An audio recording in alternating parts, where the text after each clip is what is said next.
Assalamu alaikum. This is Yasmin Mogahed, and you're listening to Serenity, streaming live on One Legacy Radio. I want to actually begin by apologizing for my voice. I'm actually a little bit sick, so my voice is going to come in and out. But the topic today is actually one that I think is very, very important, and I think it's something that applies to a lot of us as we walk through this life. We're going to encounter things which end up hurting us, things which end up breaking our hearts, basically. And whenever we encounter something that's painful, there are different ways in which we can respond. And basically, I think the way that usually when we do encounter something that hurts us, the way that most of the time, the way that we respond is that we blame, or rather we see the creation as being the cause of our hurt, as the cause of our pain. And so, for example, if somebody hurts me or does something or withholds from me something that I want, what I'm going to do is I'm going to see that person as the one who caused this pain to me. And in this case, I then blame the creation itself. I blame that person, or I blame, whatever it is of the creation for the pain that I feel. Now, at times, there isn't something that it's not a person that I can blame. So maybe something happened where maybe there was a natural disaster or something, and it basically it wiped out all of my belongings. I lost everything in this natural disaster. And so in that case, because the human being doesn't have another person to blame, what sometimes happens in that case is humans will actually turn and blame God himself. And this is the sort of the predicament of a lot of atheists, where you find that it's really driven by a sense of anger at God. So because you feel angry, how could God do this to me? So as a result, it leads that person to disbelieve in God altogether. And it's almost like, in a sense, it's almost like you're thinking that you're going to punish God by refusing to believe in Him. And so a lot of what drives atheism at times is actually a sense of anger and really driven from a sense of arrogance. But basically, the healing process, or basically the only way that you can begin to heal once you have been hurt or once you have had a broken heart, is when the moment that you can the moment that you stop seeing the creation and instead see Allah subhanahu wa ta'ala. The moment that you can see through the creation itself and in what happened to you and in whatever hurt you, and instead of seeing that person, you see Allah subhanahu wa ta'ala as the one who out of His wisdom had this or allowed this to happen to you. Now what I want to do is actually share a hadith. It's one of my favorite hadith, where the Prophet ﷺ, on the authority of Abdullah ibn Abbas, who said, so one day he was behind the Prophet ﷺ, and the Prophet ﷺ turned to him and he said, "Young man, I shall teach you some words of advice. Be mindful of Allah and Allah will protect you. Be mindful of Allah and you will find Him in front of you. If you ask of Allah. If you seek help of Allah. Know that if the nation were to gather together to benefit you with anything, it would benefit you only with something that Allah had already prescribed for you. And if they gather together to harm you with anything, they would harm you only with something Allah had already prescribed for you. The pens have been lifted and the pages have dried." And in another narration of this hadith, it says that the Prophet ﷺ said, "Be mindful of Allah, you will find Him before you. Get to know Allah in prosperity, and He will know you in adversity. Know that what has passed you by was not meant to befall you, and that what has befallen you was not going to pass you by. And know that victory comes with patience, relief with affliction, and ease with hardship." So you see from this hadith, the Prophet ﷺ is explaining that even if every single human being, all the nations were to come together, and their plan was that they were going to hurt you with something, that they were going to all come together and plot against you, that they could not hurt you, they could not do anything to you except what Allah subhanahu wa ta'ala had already written for you, what Allah subhanahu wa ta'ala had allowed. And similarly, if all of the nations were to come together to try to benefit you, to try to give you something, or help you in some way, they would not be able to do it except by what Allah subhanahu wa ta'ala had already prescribed for you. So what we need to see from this hadith, the lesson here, is that it isn't the nations, it isn't the people who are giving or not giving. It isn't the people who are hurting or not hurting, but rather these are all almost like puppets. Allah subhanahu wa ta'ala is the one in control.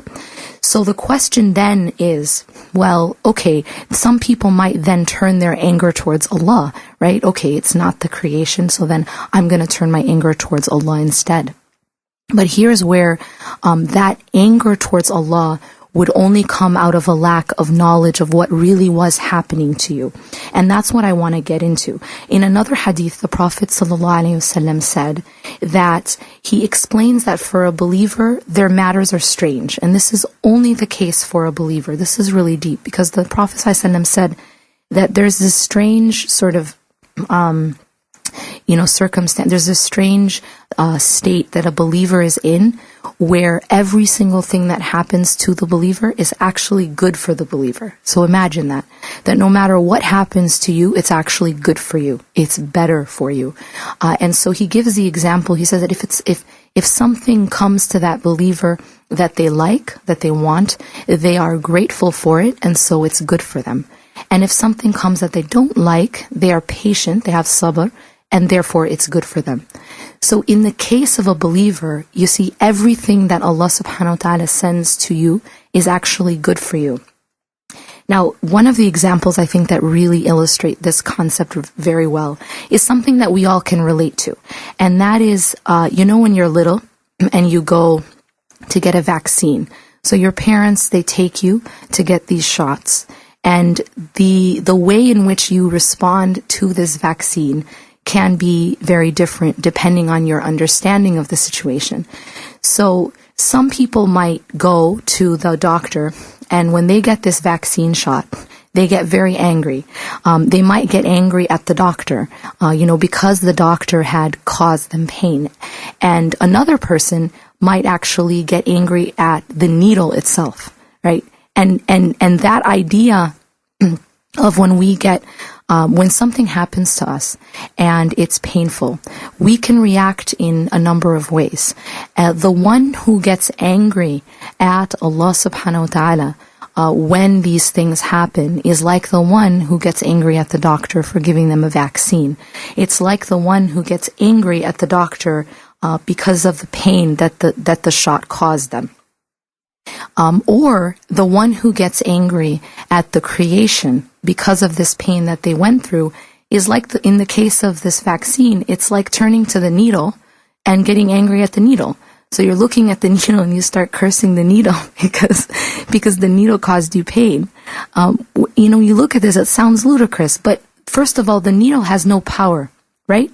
The needle is a tool that's being used by the doctor.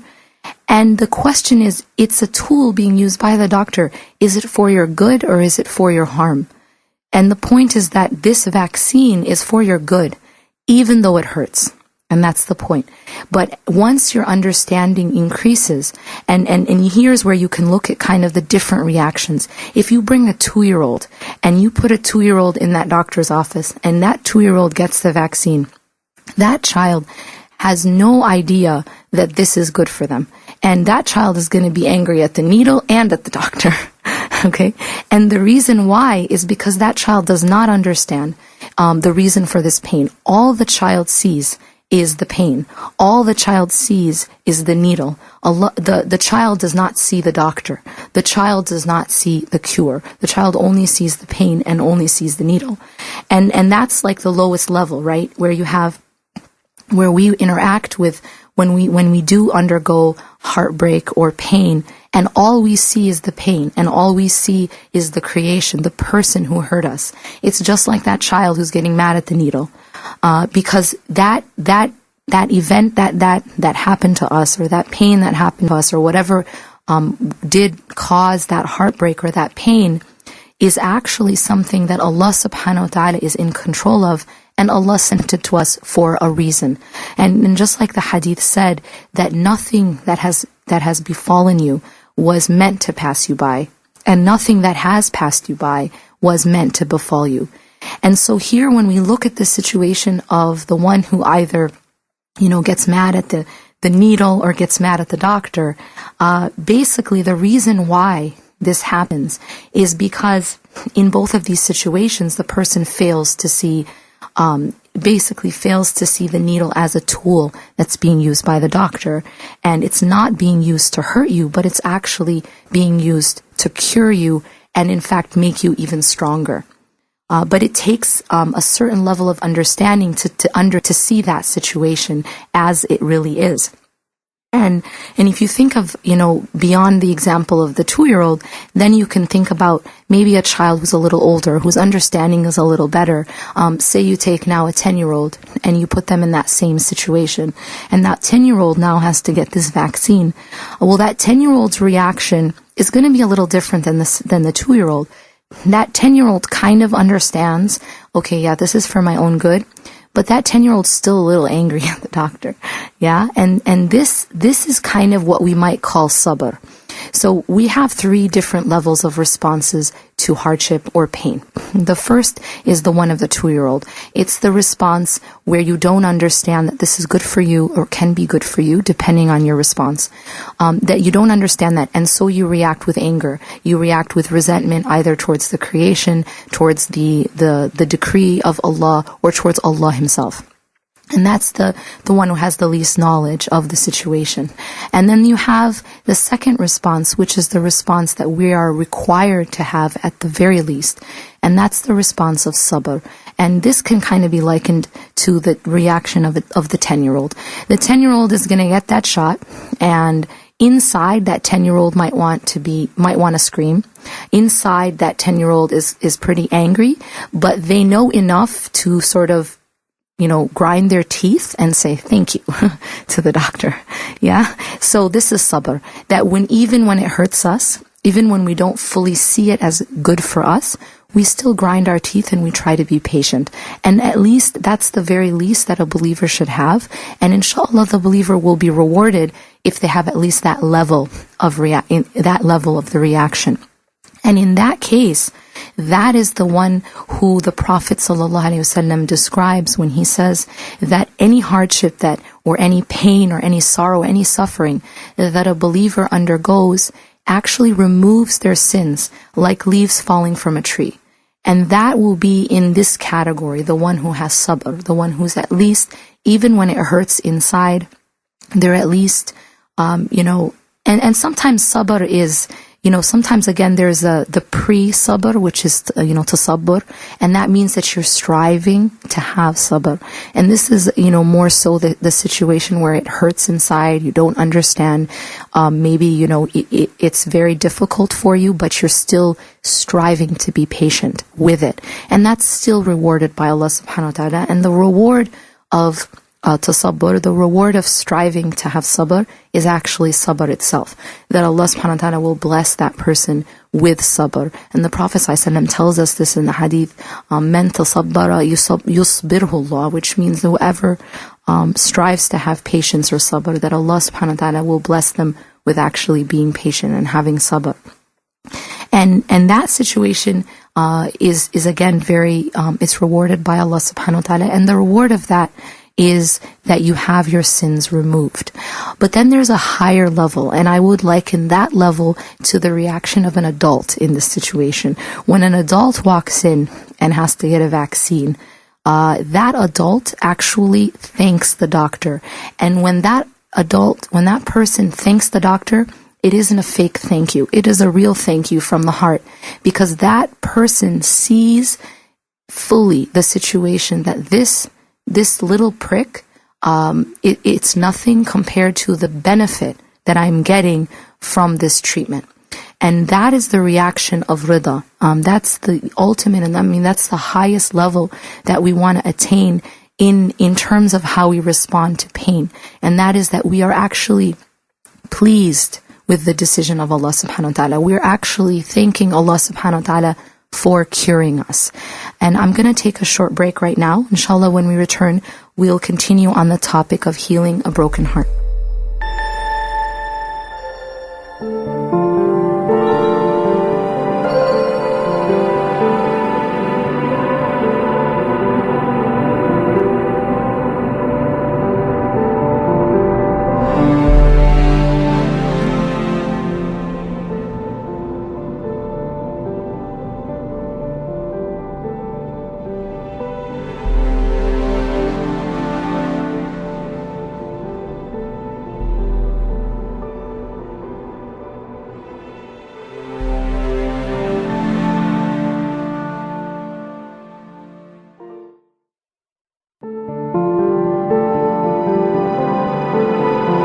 Assalamu alaikum. This is Yasmin Mogahed, and you're listening to Serenity, streaming live on One Legacy Radio.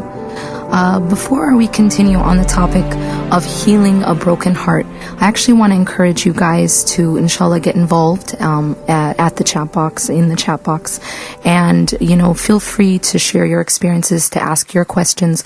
I mean, one of the things I want to do is hear from you and have this be a discussion, have it be interactive, inshallah, and so we can interact. I can interact with you, you can interact with me, and as well as people being able to interact with each other in the chat box. So go ahead and write your questions if you have questions, or even reflections that you'd like to share. So in talking about the response, how we respond when we are hurt, and how we respond. There's things in our past, perhaps, where we can't really let go. We're not able to let go of a hurt that happened to us, or a loss, or somebody in our life who really, really hurt us, and we hold a grudge, or someone left us and we just can't get over it. All of these things are parts of dunya that we have to basically experience. And the question really is how we interpret and how we respond to these things. And like the example that I gave about the vaccine, it is that Allah subhanahu wa ta'ala is the one who's in charge. Just like the doctor is the one who's in charge. It's not the needle. The needle doesn't act on its own accord, but rather the doctor controls the needle. And if we as human beings just see the creation in what happens to us or in what hurts us, it's just like a person just seeing the needle and getting very angry at the needle and cursing the needle because it poked us. The idea here is there's someone in control, and there's a plan for us, and there's a wisdom, and that brings me to why it is that someone would get angry in this situation at the doctor. The reason why someone would get angry at the doctor in this situation is either because of a lack of understanding and knowledge of the whole curing process. So this is like the situation of the 2-year-old.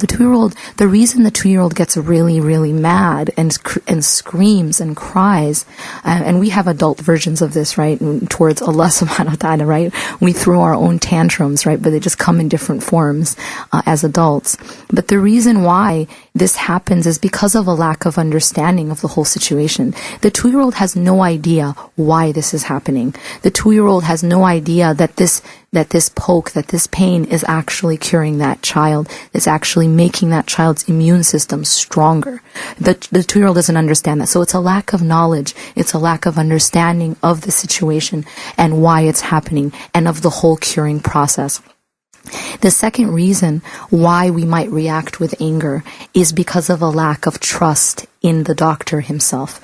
So if we feel that the doctor does not have our best interests in mind, then we will not trust that doctor. We will feel angry that doctor hurt us, because we don't believe that doctor has our best interest in mind.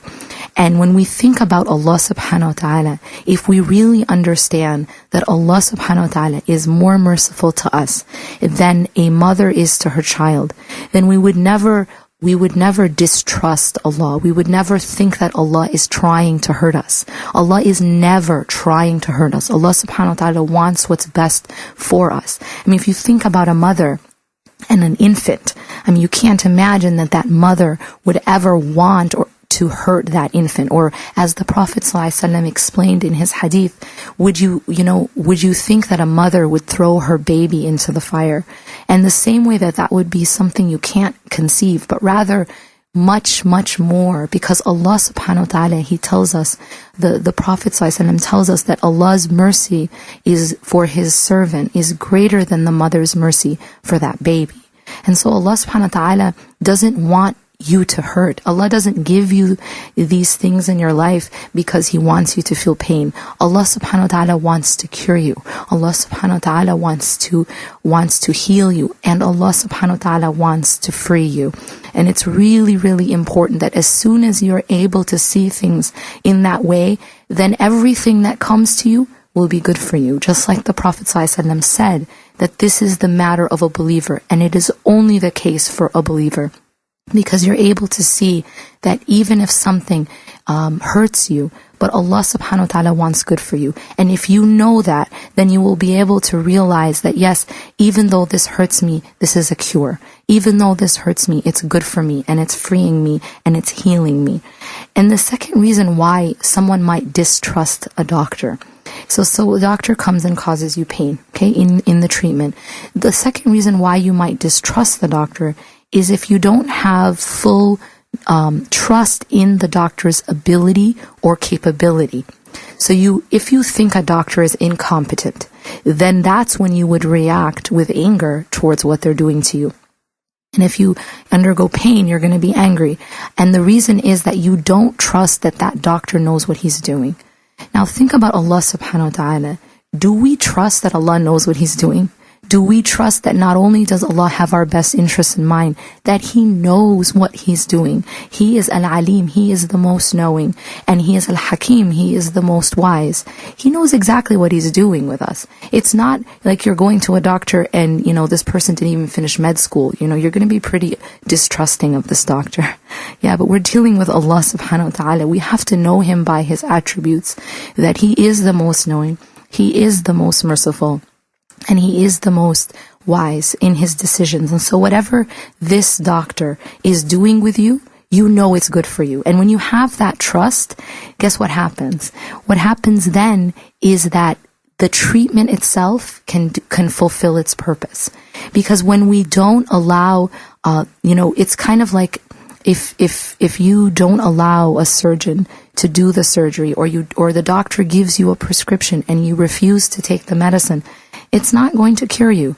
The idea here is that when we have to allow the treatment to do its work. We have to allow the doctor to do his work, trusting that one, the doctor has your best interest in mind, and two, the doctor knows exactly what he's doing.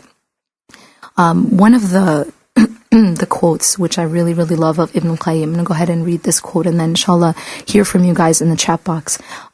This quote of Ibn al-Qayyim is from Madarij al-Salikin, and he says that the divine decree related to the believer is always a bounty, even if it is in the form of withholding something that is desired.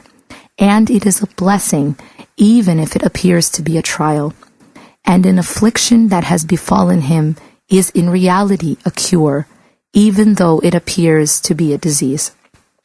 Unfortunately, due to the ignorance of the worshipper and his transgressions, he does not consider anything to be a gift or a blessing or a cure unless he can enjoy it immediately, and it is in accordance with his nature.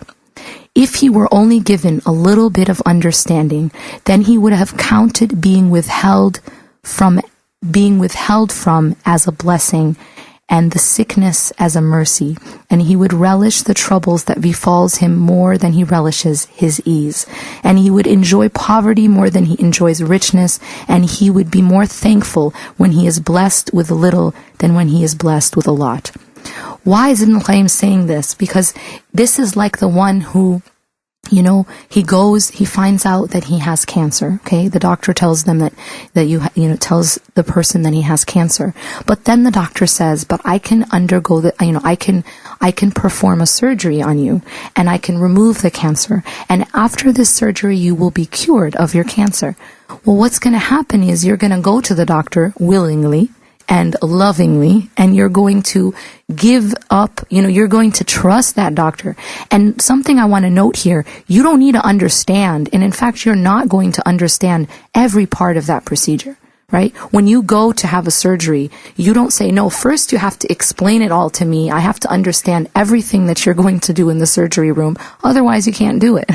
You don't do that. The reason you don't do that is because you know that the expertise of the surgeon is different than yours, that the understanding of the surgeon is different than yours, and that you can't necessarily understand what that surgeon is going to do in the surgery room, but you have trust that that what they do will be good for you and that what they do will be curing you.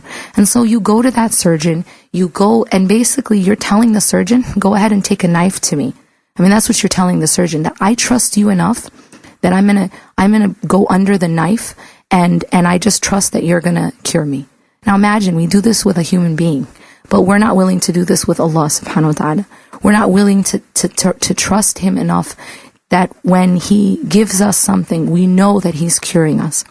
And in this case, after the surgery, you know what happens. I don't know if anyone has undergone surgery, you know that after the surgery, there's, it hurts. There's pain in the whole recovery process. But when we feel that pain, we're not, cursing the surgeon, right? Nobody's doing that. No one's calling the surgeon every day and being like, look what you did to me. We are thankful. We're like, thank you so much. Thank you so much. You cured me of my cancer. Nobody's going to care that it hurts a little bit because they've been cured of this horrible disease. And in the same way, subhanAllah, we have so many diseases inside of us. And do we not want to be cured of them?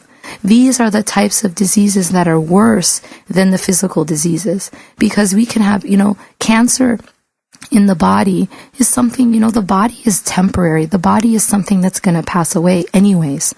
But when there's a disease inside of the heart, inside of the soul, this is something which is, if it's not cured, now we're talking about going to the hereafter, this is now talking about the infinite realm, that if we're not purifying ourselves in this life, then we're going to go and face Allah subhanahu wa ta'ala with a dirty heart. We're going to go and face Allah subhanahu wa ta'ala with a soul that's not purified. And that's part of it. That's part of this life, if you think about it. That this life, if you think about it as a purification process, so that when we get to Allah subhanahu wa ta'ala, we're clean of our cancers. Like we're rid of those diseases and those deadly attachments, which really are just sucking the life out of us. So if you think about life like that, then you're much more able to not just be patient, but even thank the doctor, and have rida. And this is the highest level. And when you react in this way, when you react with rida to hardship, something really, really wonderful happens. And that is that you're elevated in your status with Allah subhanahu wa ta'ala. And this is the highest level and the greatest reaction to hardship. Inshallah, I'm going to take a short break and take a look at the chat box. So go ahead and write your comments and questions.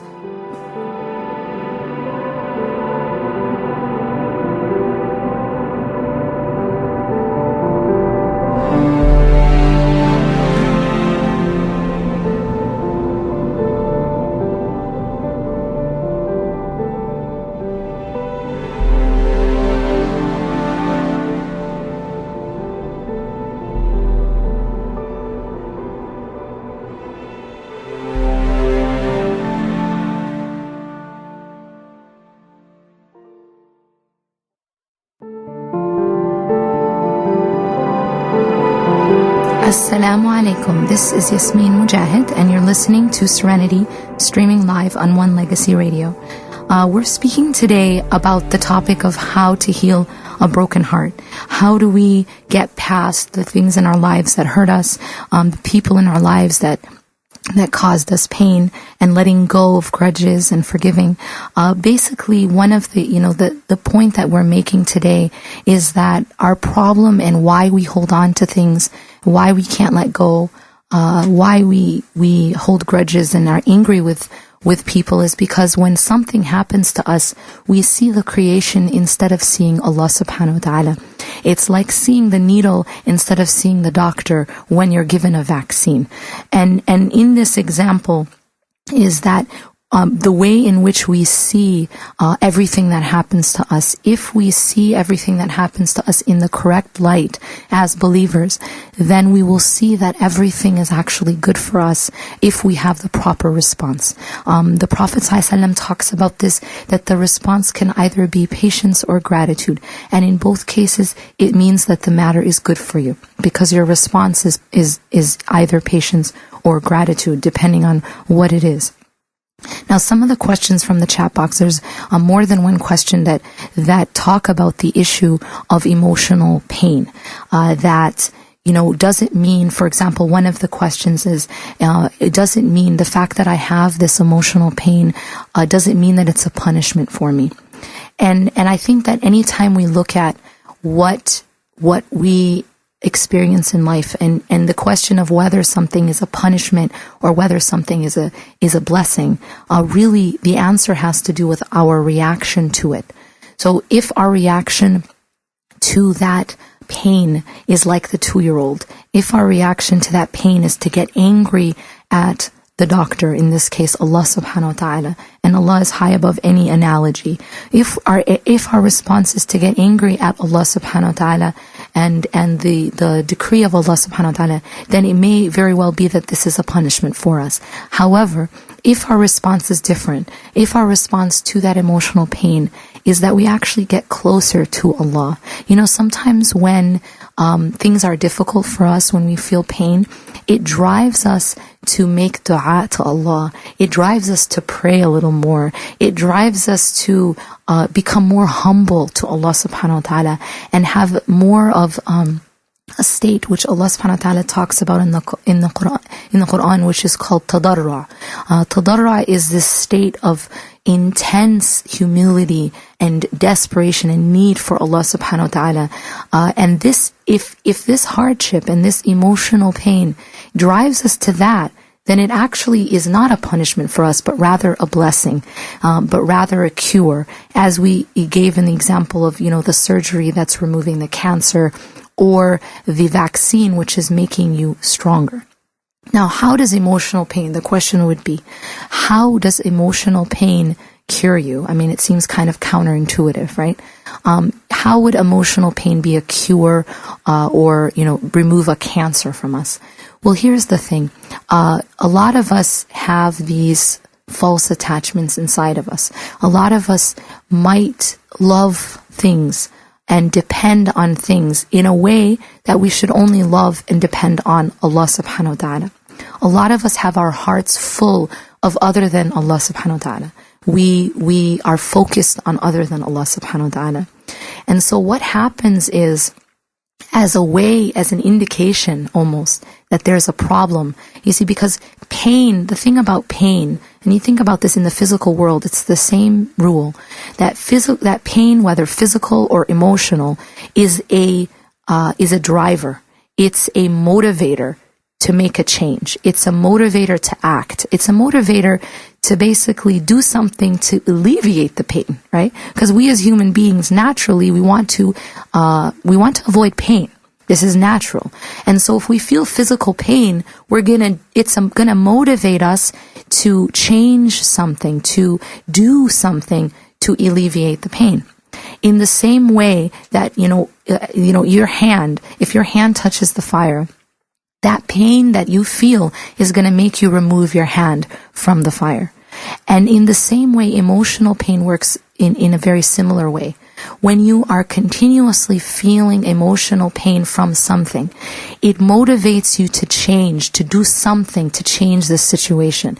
And so the pain itself is not just a cure, because as we know, if we respond with sabr, it removes our sins. This is the hadith of the Prophet ﷺ. But it is not only a cure, but it's also it's telling you there's something wrong here. It's telling you there's a problem in your attachment. It's telling you that maybe the way this relationship is not healthy. And maybe the reason why you feel that emotional pain and it's so intense is because you have made something else other than Allah subhanahu wa ta'ala the most important thing in your life. And if you do that, if you make something other than Allah subhanahu wa ta'ala the ultimate focus of your life, or the highest priority, the thing that your life revolves around, you will for sure be caused emotional pain. This is a rule. And if you think about this, even this sort of this law of the universe type thing, it's actually a mercy, and it's something designed by Allah subhanahu wa ta'ala to push us away from other than Him towards Him. So if I am, taking something else as my ultimate love, so I have someone in my heart that I have higher than Allah subhanahu wa ta'ala, or I have something in my heart higher than Allah subhanahu wa ta'ala. It might be my job, or my career, or my looks, or status, or another person, even my spouse or my children. Any of these things, if they are higher than Allah subhanahu wa ta'ala in my heart, you know what's going to happen? Is that thing itself, my career, or my job, or my status, or my spouse, or my child, will actually be that which causes me the most emotional pain. And it's amazing because I have made something else and taken something else and put it at the place where only Allah should be, that thing itself will be the cause of my greatest pain. That thing itself will cause me the most emotional pain. And the reason this happens is because you've put something somewhere where it was never meant to be. Only Allah subhanahu wa ta'ala should be the most important thing in our lives. Only Allah subhanahu wa ta'ala should be our ultimate focus, our ultimate love. And the moment we take something else other than Him and put it in that place, that thing itself will cause us a great deal of pain.